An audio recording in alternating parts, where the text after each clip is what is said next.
khair Ustadz. Pertanyaan berikutnya Ustadz.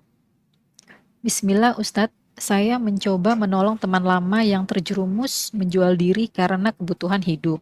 Harus menanggung 3 anak dan ibunya, sementara suaminya kabur dengan wanita lain. Saya mencoba untuk memperkenalkan agama, namun jawabnya adalah Allah insya Allah akan mengerti karena saya sudah berusaha untuk melamar kerja bahkan jadi pelayan namun selalu gagal atau selalu digoda laki-laki. Dia sudah putus asa Ustadz karena jika tidak bekerja benar-benar tidak makan. Bagaimana cara saya memperkenalkan agama dan menariknya kembali Ustadz? Saya sendiri belum mampu untuk membantu membiayai kehidupannya. Ini kayaknya ada juga Ustadz yang terkait dengan pertanyaan di atas, yaitu apakah halal jika bersedekah dengan harta yang didapat dengan selingkuh, Ustadz? Ya. Ya. Barakallahu fiik. Ya ahibati fillah. Di masa jahiliyah dulu. Bagaimana Hind di masa jahiliyah. Hind binti Utbah mengatakan, apakah wanita yang merdeka itu berzina? Enggak masuk akal dia. Tapi memang terjadi, ada. Alasan-alasan yang disebutkan.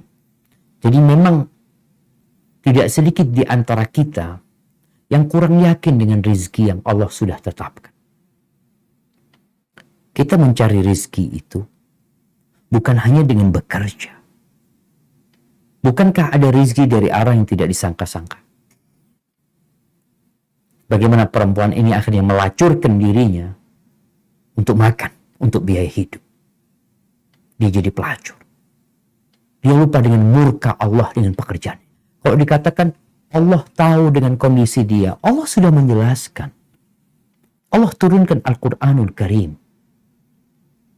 Bagaimana wanita-wanita yang berzina, yang dia akan dirajam sebagai hukuman buat dia tatkala dia sudah menikah.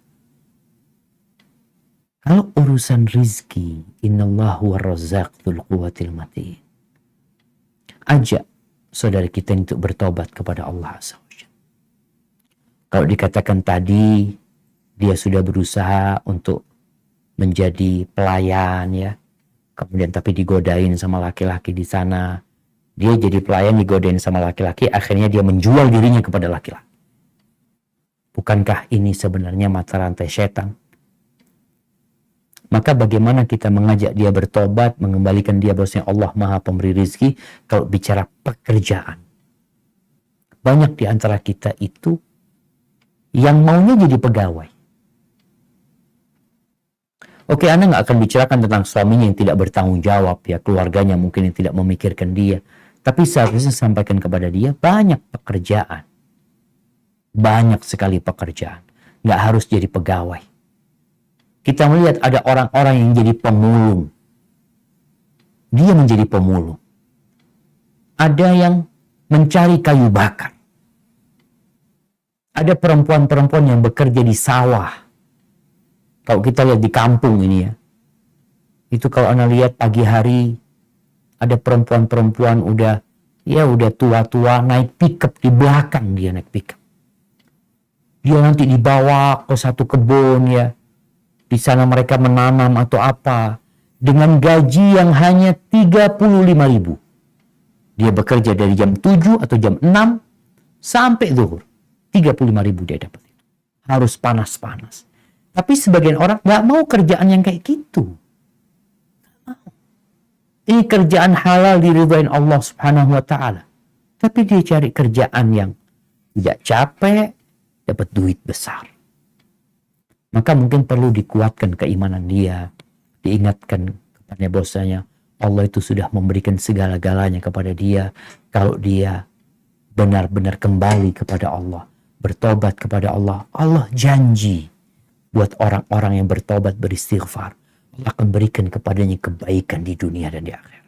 Ya, kita hanya bisa ngasih tahu ya, kita hanya bisa memberikan penjelasan, tapi hidayah di tangan Allah Azza wa Jalla. Karena kadang-kala kita menghadapi sesuatu yang orang ini dikasih tahu tapi nggak mau tahu. Contohnya, bagaimana kaumnya Nabi Ibrahim menyembah berhala-berhala. Patung tuh disembah sama mereka. Yang dari batu. Sama Nabi Ibrahim dihancurin tuh patung-patung. Kecuali yang besar. Dengan harapan dia mau berpikir. Setelah itu dipanggil Nabi Ibrahim. Maka beliau berdialog. Ketika ditanya, engkau wahai Ibrahim yang menghancurkan patung-patung ini? Kata Nabi Ibrahim, bal fa'alhu kabirum hadha. Kayaknya yang paling besar ini yang menghancurkan mereka. Coba tanyakan kepada patung-patung yang hancur itu, tanyakan, siapa yang menghancurkan kalian? Mereka mikir, loh gimana? Kok kan tahu mereka nggak bisa bicara? Kata Nabi Ibrahim, kalian gimana menyembah sesuatu yang nggak bermanfaat, nggak memberikan bahaya kepada kalian? Tapi ya tetap. Jadi diberi sesuatu yang sudah logis, dia nggak mau, itu bicara hidayah. Maka mungkin perlu disampaikan kepada perempuan ini tadi tentang kebesaran Allah, tentang anugerah Allah. Dan kalau bicara pekerjaan itu, ada pekerjaan yang halal, ada pekerjaan yang haram ya. Manusia itu bebas memilih, tapi Allah tidak meridhoin yang haram-haram itu.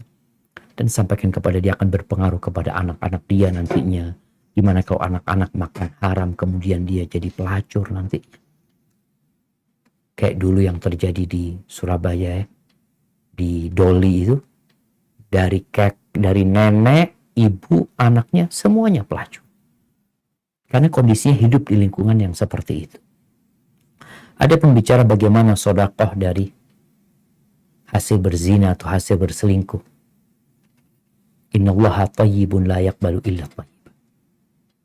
Allah itu maha baik dan Allah tidak menerima kecuali yang baik.